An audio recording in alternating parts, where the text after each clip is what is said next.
এইবার যখন আমি এশিয়া কাপে ফার্স্ট ম্যাচটা খেলতে গেছিলাম, তো আমি সবাইকে বলছিলাম আমার তো ডেবু। আমি এখন কিছু কিছু জায়গায় বিলিভ করতে এখন আমি ভয় পাই।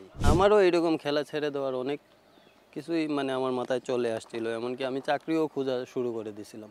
আমরা চেষ্টা করলেও আসলে কথা বলেও লাভ নেই আসলে, এইটা মানে মূল জায়গায় প্রবলেম আছে। বাংলাদেশের সাদা বলে এখন অবধারিত একটা নাম নাসুম আহমেদ। তিনি আজকে আমাদের সাথে আছেন, তার সাথে কথা বলবো। তার 2022 সালের একটা স্মৃতিচারণ দিয়ে শুরু করতে চাই এবং তার এই যে ফেরা, ফর্মে ফেরা এবং ভবিষ্যৎ পরিকল্পনা সেগুলো নিয়েও কথা বলবো তার সাথে। নাসুম ভাই, একটু শুরুতে জানতে চাইবো 2022 এশিয়া কাপের কথা নিশ্চয়ই আপনার মনে আছে। তখন আপনার সাথে আমার সবশেষ কথা হচ্ছিল যে একটা আক্ষেপ, একটা ম্যাচও খেলতে পারেননি। সেই আক্ষেপটা আজকে 2 বছর 3 বছর পরে এসে পড়ায় কিনা বা মনে পড়ে কিনা? আসলে ওই যে একটু বোঝার ভুল ছিল, যে শিকার তো শেষ নাই। যেমন একটু মন খারাপ হয়েছিল, বাট এখন বুঝি যে কেন বাইরে আছি, কেন খেলতেছি না এইসব। এখন যখন খেলি না ওই সময় খেলার চেষ্টা করি ডাগ আউটে বসে, দেখি ওই সিচুয়েশনে আমি থাকলে কি করব, ওই জায়গায় আমি থাকলে কি করতাম, এগুলো নিয়ে এখন চিন্তা করি। বাট ওই যে যত দিন যাইতেছে তত একটু একটু করে নিজের ভিতরে কিছু না কিছু একটা আয়ত্ত করতে পারতেছি। এখন ম্যাচ খেলি না খেলি সবসময় ম্যাচের ভিতরেই থাকি আর কি। পরিণত হওয়ার যে বিষয়টা, জি। 3টা বছর পেরিয়ে গেছে, 2022 সালের কথা বলছিলাম। জি। এই 3 বছরে আপনার অনেক বেশি ইমপ্রুভ আমরা দেখতে পেয়েছি। সবশেষ এশিয়া কাপের কথা যদি বলি, আফগানিস্তান সিরিজের কথা বলি, টি-20-র কথা বলি, সেখানে আমি যতটুকু দেখেছি 11 ম্যাচে সম্ভবত 15টা উইকেট পেয়েছেন। এই যে নিজেকে ভাঙা, আরেকটু রিকভারি করা, পরিণত হওয়া, আসলে কিভাবে এই কাজ করেন বা কি চলে, মানুষ পটে কি চলে? আসলে আপনি যেহেতু একটা 22-এর একটা কথা মনে করছেন, তো এইবার যখন আমি এশিয়া কাপে ফার্স্ট ম্যাচটা খেলতে গেছিলাম, তো আমি সবাইকে বলছিলাম আমার তো ডেবু, মানে আমার এশিয়া কাপ টি-20-তে আমার ডেবু, তো আমাকে ক্যাপ পরাইবা। তো এভাবে বলছিলাম মজা করার জন্য। আর কিভাবে কি মানে ওইটা আমি নিজেও জানি না, বাট আমি সবসময় আমি আমার কাজের মধ্যেই ব্যস্ত থাকতে চাই। আমি সবসময় আমার প্র্যাকটিসে থাকি, প্রসেস ফলো করি। কোনো প্রবলেমে পড়লে আমার লোকাল কোচ আছেন ইমন ভাই, ওনাকে ফোন দেই। তারপর মানুষের জীবনে তো একটা টার্নিং পয়েন্ট থাকে, যে একটা ঘটনা বা একটা ট্রিক্স, একটা টিপস চেঞ্জ করে দেয়। এরকম কোনো কিছু মনে পড়ে কিনা যেটা আপনাকে একটু বদলে দিয়েছে নিজের মতো করে? হ্যাঁ, অবশ্যই অবশ্যই এটা বলতেই হয়। আমাদের যে bowling coach, spin bowling coach, যখন আমি ওডিআইতে যখন ব্যাক করছিলাম দুবাই, ওই ম্যাচটায় যেটাতে আমি 3 উইকেট পাইলাম, ওই ম্যাচের আগের দিন আমি তো একটা ম্যাচ পরে গেছিলাম। ওই ম্যাচের আগের দিন মানে ওনার সাথে আমার ফার্স্ট দেখা, এবং উনি আমাদের 3 জনকে নিয়ে বসছিলেন। এর আগেই আমরা একটা মিটিং করে আসছিলাম। তো ওইখানে ওনার দু একটা কথা আর কি আমার অনেক ভালো লাগছিল। ওইটা থেকেই মানে ধরতে গেলে এটাই আমার টার্নিং পয়েন্ট আর কি। মানে একটা বিশ্বাস জোগানোর জন্য কোনো একটা কথাই যথেষ্ট আর কি। মুশতাক আহমেদের কথা বলছেন? হ্যাঁ হ্যাঁ, আমি স্পিন বোলিং কোচ।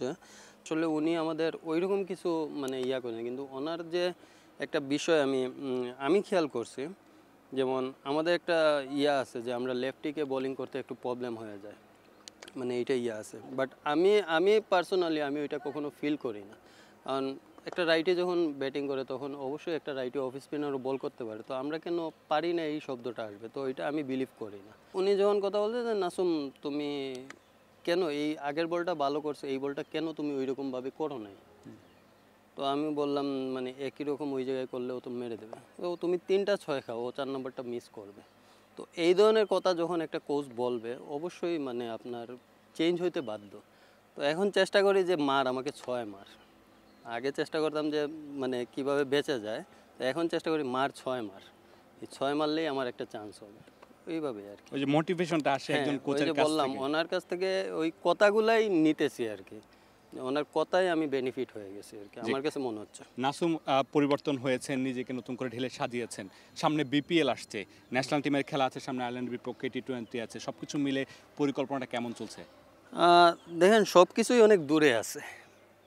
আপনি যদি আয়ারল্যান্ড সিরিজটাই বলেন, ওইটা এই মাসের শেষের দিকে 27 তারিখে, অনেক দূরে আছে। তো আমি সম্ভবত পরশুদিন একটা এনসিএলের ম্যাচ খেলবো। আলহামদুলিল্লাহ আমি অনেক খুশি, এই ম্যাচটা খেলার সুযোগ পেয়ে আমি অনেক খুশি। তারপরে যখন ঢাকায় যাব আবার সাদা বলে ফিরবো, আবার প্র্যাকটিস করব। অবশ্যই আয়ারল্যান্ড সিরিজেও চেষ্টা থাকবে যে আমি যেইভাবে আসি এর থেকে যেন আরেকটু 1% 2% করে আগাইতে পারি আর কি, যাতে ডাউন না হয়ে যায়, এইটাই চেষ্টা থাকবে। কোনো আয়ারল্যান্ড সিরিজ দূরে আছে, বিপিএল দূরে আছে, সেগুলো নিয়ে নিশ্চয়ই পরিকল্পনা করবেন। আমি একটু একটা জানতে চাই, আমরা সাধারণ মানুষ বলি, ক্রিকেটার বলি, সবার জীবনে খারাপ সময় আসে, সেখান থেকে আসলে ঘুরে দাঁড়াতে আপনারা আসলে কী করেন? মানসিকভাবে নিজেকে ঠিক রাখা, মাঠে ঠিক থাকা, 100% দেয়া, এই জন্য কি আলাদা কোনো কিছু করা হয়? দেখেন, আপনি কোনো সময় ভালোভাবে থাকতে পারবেন না, আপনি কোনোভাবেই ভালোভাবে থাকতে পারবেন না। তো এইটা নিয়েই জীবন, এইটার মধ্যেই সব কিছু মানিয়ে নিতে হবে। আমার কিছু একটা আসলে ওইটা বাইরে আমাকে অনেক প্রবলেম ক্রিয়েট করে বা অনেক জ্বালায়, অনেক কিছু করে, কিন্তু আমি যখন রূপের ভিতর ঢুকে যাই আমার ওইগুলো কিছুই মনে থাকে না। তারপর একটা থাকে না মানুষ, যে আপনাকে ওই যে সান্ত্বনা দেয়া, ভরসা দেয়া, এরকম কেউ কি আছে আপনার বিপদে আপনাকে সবসময় আগলে রাখে? হ্যাঁ, খারাপ সময়। অবশ্যই, বাট আমি আপনাকে ওইটা বলবো না, কারণ আমি এখন কিছু কিছু জায়গায় বিলিভ করতে এখন আমি ভয় পাই। সত্যি কথা যেটা আমি বলবো না, অবশ্যই আছে একজন। আমরা একটু জানতে চাই যে নাসুমের আসলে পছন্দের খাবার কি? গরুর মাংস। আপনি গরুর মাংস খেতে পছন্দ করেন। কোথায় গিয়ে আপনার সবচেয়ে বেশি মনে হচ্ছে যে এই গরুর মাংস আমার জীবনের সেরা খাবার? কোথায় গিয়ে, কোথাও মনে আছে? কোথাও না, আমার ঘরেই ঘরে? আলহামদুলিল্লাহ। হ্যাঁ, নাসুম, আমরা দেখেছিলাম যে কাল এই টেস্টের আগে প্রথম দিন আপনি নেটে অনুশীলন করছিলেন, আপনাদের লোকাল কিছু বোলার আপনার সাথে অনুশীলন করছেন, তাদেরকে কিছু গাইডলাইন দিচ্ছিলেন বা তাদের সাথে খুব মজা করছিলেন, এগুলো কি এনজয় করেন? না দেখেন, ওরা আমাকে অনেক মিস করে, কারণ আমি সিলেটে থাকলে ওদের সবাইকে নিয়ে আমি প্র্যাকটিস করি। তো ওরাই আমাকে এসে বলতেছিল, ভাই আপনিও নাই এখন, আমাদের ওইভাবে গ্রুপ বেঁধে প্র্যাকটিসও করা হয় না, মানে পুরোই খালি থাকে, এইরকম নেট বোলিং যখন হয় তখন আসি, আর এমনি আইসা রানিং টানিং এগুলো করি, বাট ওইরকমভাবে ফ্যাসিলিটিও তো ওরা পায় না, এই জন্য মানে ওরা আমাকে অনেক মিস করে। যেমন আমি যখন আসতাম তো ওদের নিয়ে সকালে একটা সেশন করতাম, বিকেলে আইসা সবাই মিলে আবার ফুটবল খেলতাম, মানে সারাদিনই আমরা থাকতাম আর কি। তো আমার আসলে ধরতে গেলে একটা গ্রুপই সিলেটে, আমার যারা ছোটো ভাইরা আছে সবাই একটা গ্রুপই আমার, মানে সবাই আমার সাথে থাকতে পছন্দ করে আর কি। সিলেট আপনার বাড়ি, আপনি এখানে বেড়ে উঠেছেন, এখানকার কালচারের সাথে আপনি পরিচিত, ক্রিকেটের সাথে পরিচিত। যে ক্রিকেটাররা উঠে এসেছে, আমরা এখন দেখি না খুব তরুণ ক্রিকেটার উঠে আসছে, কাঠামোগত অনেক সমস্যার কথা বলা হয়, এসবগুলো নিয়ে চিন্তা হয় কিনা বা কখনো মনে হয় কিনা যে একটু পরামর্শ বা কিছু করা যায়? অবশ্যই চিন্তা তো হয়। দেখেন, কথা বইলেও কি করব, কথা বইলেও তো কোনো লাভ হচ্ছে না বা কোনো ফায়দাও হচ্ছে না, তো কথা বইলে কি হবে? আপনার ক্রিকেটার আপনি আপনি দেখেন এখন আমাদের সিলেটের কয়টা প্লেয়ার ন্যাশনাল টিমে খেলতেছে, কয়টা প্লেয়ার ন্যাশনাল টিমের আশেপাশে আসে। আপনি দেখেন এইচপি আছে, 19, সব কিছু মিলে আমাদের অনেক প্লেয়ার আছে, কিন্তু দেখেন আরেকটা প্লেয়ার যে ও আসবে কোত্থেকে?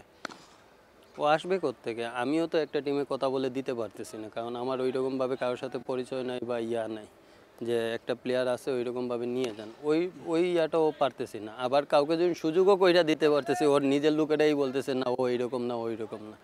তো আমরা চেষ্টা করলেও আসলে কথা বলেও লাভ নেই আসলে, এইটা মানে মূল জায়গায় প্রবলেম আছে। আমার শেষ প্রশ্ন, সিলেটের যে উঠতি তরুণরা আছে তাদের জন্য আসলে কি মেসেজ দিবেন? শুধু সিলেট না, পুরো বাংলাদেশের যে উঠতি তরুণরা আছে যারা জাতীয় দলে ক্রিকেট খেলার স্বপ্ন দেখে, তাদের জন্য আসলে কি বার্তা দিবেন?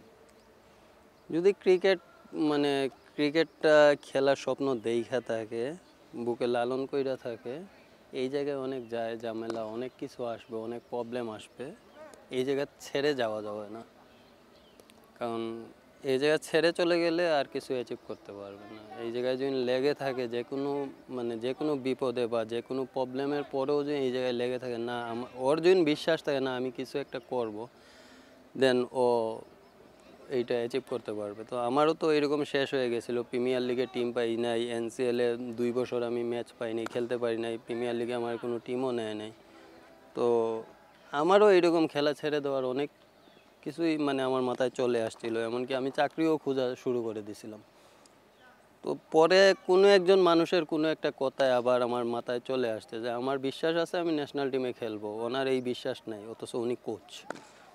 তো পরে এই যে মাথা ভেঙে লাগলাম, আমি আমার কষ্ট করে গেলাম, শুধু একটা জিনিসই জানি উনি কষ্টটা দেখে, আর কেউ দেখা লাগবে না। নিশ্চয়ই নাসুমের এই কথাটা ক্রিকেটাররা শুনবেন, মানার চেষ্টা করবেন। যদি বড় ক্রিকেটার হতে চান, নাসিমের মতো লেগে থাকতে হবে।